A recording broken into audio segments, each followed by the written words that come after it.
Aston Villa have invited Prince William to attend the Claret and Blues playoff final against Fulham. It is hoped that the Duke of Cambridge, an avid Villa fan, can inspire the team to success in what is dubbed the most lucrative match in football.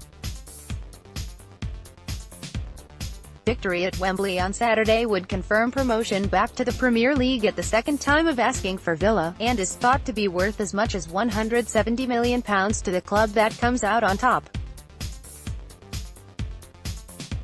The Telegraph reports that Keith Wyness, the club's chief executive, has extended the offer of an invite to Prince William for what would be a week after his brother Prince Harry was wed to Meghan Markle. William recently attended the Claret and Blues' dramatic victory over promotion rivals Cardiff City at Villa Park and invited former favourite John Kerr to join him. Now, he could visit the home of football for his second match of the campaign, one Villa will hope ends in the ultimate success. Why does Prince William support Villa, though? Ahead of Villa's FA Cup defeat to Arsenal in May 2015, he spoke to BBC presenter Gary Lineker about his Villa allegiance. He said, "A long time ago at school I got into football big time. I was looking around for clubs. All my friends at school were either Man United fans or Chelsea fans, and I didn't want to follow the run-of-the-mill teams. I wanted to have a team that was more mid-table, that could give me more emotional rollercoaster moments. Aston Villa's always had a great history.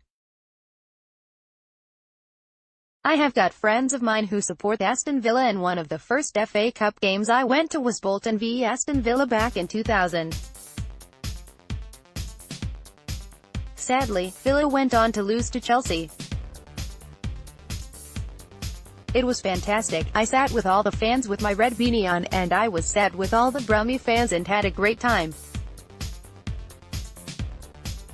It was the atmosphere, the camaraderie, and I really felt that there was something I could connect with. The horror injury that sparked the rise. It is often remarked upon that footballers will die for the cause. But Aston Villa's Jack Grealish almost did. Rewind to the start of this campaign and a pre-season friendly against Watford. A harmless-looking challenge from former teammate Tom Cleverley did not just put the 22-year-old in hospital, it left him fearing he may never wake up again. The gifted playmaker will step out at Wembley on Saturday to face Fulham in the Championship playoff final, with the hopes of 40,000 travelling Villa fans resting on his shoulders. It would be the fairy tale ending, the Brummie, schooled by his local club, firing them back to the big time. But to understand the journey Grealish has undertaken this season, we have to go back 8 months, to the moment when a tackle in a warm-up game almost cost him his life. I took a kick to the kidney and it split in 2 places. It was pouring with blood, internally, for about 5 hours, he exclusively told the Sunday People's Neil Moxley. It's the worst pain I've ever been in. I went to Heartlands Hospital in Birmingham. They found out what it was and I was rushed to the Queen Elizabeth for an operation. Before it happened, the surgeon had to tell me the consequences of what could happen if it didn't work. He looked me in the eye and said, "Jack, you could die." My reply was, "What?" I was genuinely scared. I was expecting to be back inside a week, but it was 3 or 4 months. I knew Tom Cleverley from our time together at Villa, and he couldn't believe it. I spoke to him the morning after the operation and I said, "Mate, do you know where I am and what's happened?" He couldn't have been more apologetic.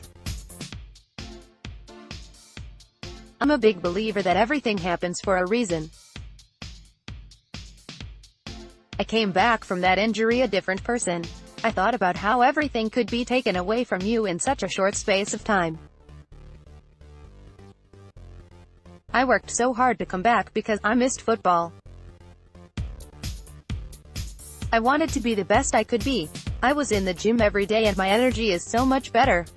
I feel stronger, fitter.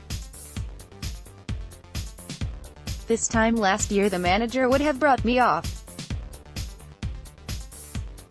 In the last 3 months, 95% of the time I've played 90 minutes. Grealish is starting to fulfill the promise he first showed 3 years ago during an FA Cup semi-final win over Liverpool. That made everyone sit up and take notice for the right reasons. But the chaos at Villa since then, he is currently working under his sixth manager as a professional, has taken its toll. Current boss Steve Bruce made it his mission to pack the Villa dressing room with solid characters such as Chelsea legend John Terry. And, along with seasoned professionals such as Mile Jedinak and Glenn Whelan, Grealish has blossomed.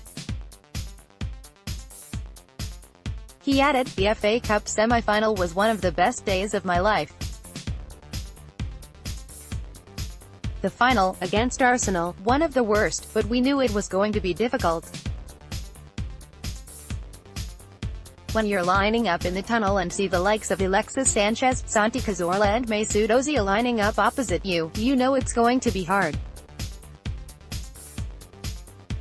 Back then, I was 19 years old, just a young kid. A lot of stuff has happened since. I've had a serious injury, I've suffered relegation, now I want to taste promotion. The manager believes in me, the coaching staff believe in me and the likes of JT have helped me on and off the pitch. It's given me the confidence to go and play. Of course, Bruce has been hit with his own personal heartache, losing his mother, Sheena, and father, Joe, within a few weeks of one another. Grealish said, "I'm praying we win it, just for him." A lot of people think like that. He's such a nice bloke, and one of the best, if not the best, managers I've played for. Sometimes you can tell when someone has a lovely heart. When I was in hospital, he came to see me twice and he FaceTimed me every other day to see how I was. You remember stuff like that, and if I do end up scoring the winner, I'll dedicate it to him.